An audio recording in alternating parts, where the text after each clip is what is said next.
When is a new town not a new town? Telford in Shropshire is exactly 50 years old, so does it still qualify?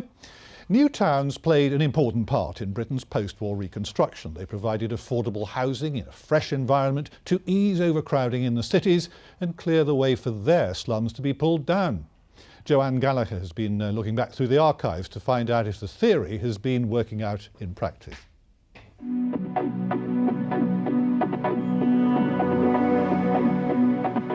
The birthplace of the Industrial Revolution, but by the 60s, this corner of Shropshire was part of a plan to build new towns across the country.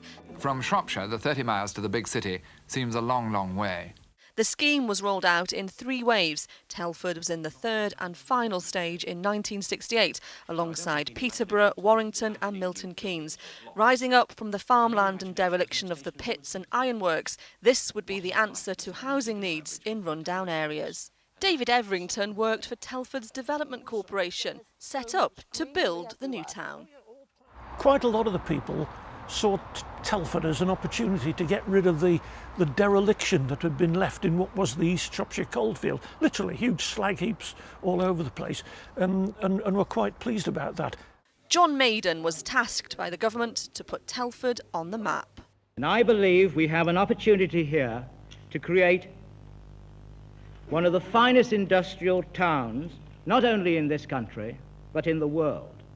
So, did he manage it? The new town encompasses a number of towns and villages, including the historic Iron Bridge, currently being renovated, to here in Southwater. But what do residents of the new town make of it? I went over to Brookside Community Centre to find out. I think it would have been a lot easier if they'd have put less roundabouts, you know, and made the roads a lot easier. My father built the Eastern Primary. He worked on that until it's all the way through, and then onto the M54. But no, there's been a big change. It's better now than before.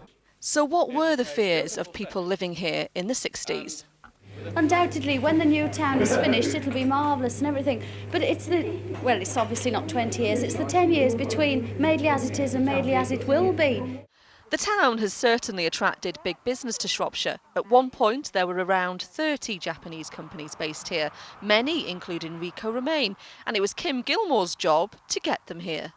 In Telford, we had a lot of the infrastructure that they really wanted. So we had grants at those days, we had land, we had the M54, so we were centrally located, and we had a skilled workforce. But have new towns made a significant splash?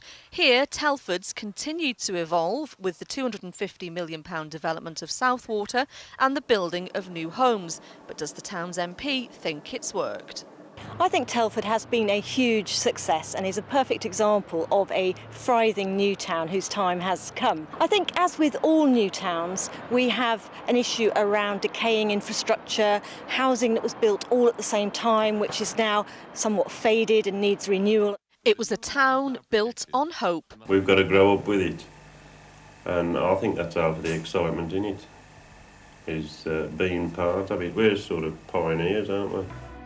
50 years on, it's still a work in progress. The question now is, could new towns again deliver the much-needed new homes across the country?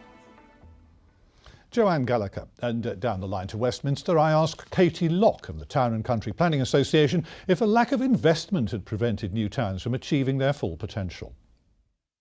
That's effectively the key failure of the New Towns programme the first time round. There was no requirement for those assets, that land and the finance that development corporations had accumulated to be reinvested in the new towns themselves when the development corporations finished their job. And so that's one of the key lessons that we need to think about when we're developing new communities today, is that issue of long-term stewardship. How can you make sure that assets, the huge amount of value which is created through development process, can be transferred to an organisation, a stewardship body, a community organisation that can reinvest those huge values for the long-term upkeep of things like green space and the public realm and quality of housing as well. It does seem to me there's a bit of a parallel between the post-war reconstruction of Britain on the one hand and now the crisis, the shortage of housing and the need to develop places like the Black Country Garden City. Is that the scale of the challenge you feel that we're looking at now? Absolutely. The nation's at a crossroads. We need to have an annual need, the latest research says, of 340,000 homes every year. We have over 1 million people on the waiting list for social housing. And last year we built 217,000 new homes, but only 2% of those were social housing. And we have a choice. We can continue to build piecemeal development and sprawling existing towns, or we can think strategically, and we need the renewal of existing places, but also think about the benefits of planning at scale and thinking about the kind of places we want to live, not just housing numbers, but thinking about the quality and facilities that are going to be provided in these places in the long term. Sometimes new towns have been the butt of jokes, haven't they, for being, well, we think of the late Terry Wogan joking about the concrete cows around Milton Keynes, and there is something in some people's minds a bit naff about them. How do you deal with that? They've certainly been mythologised into failures. People think about concrete cows and roundabouts, but I think many of those jokes are made by people that have never even been to a new town, let alone lived or worked in one. And I think there's a huge opportunity.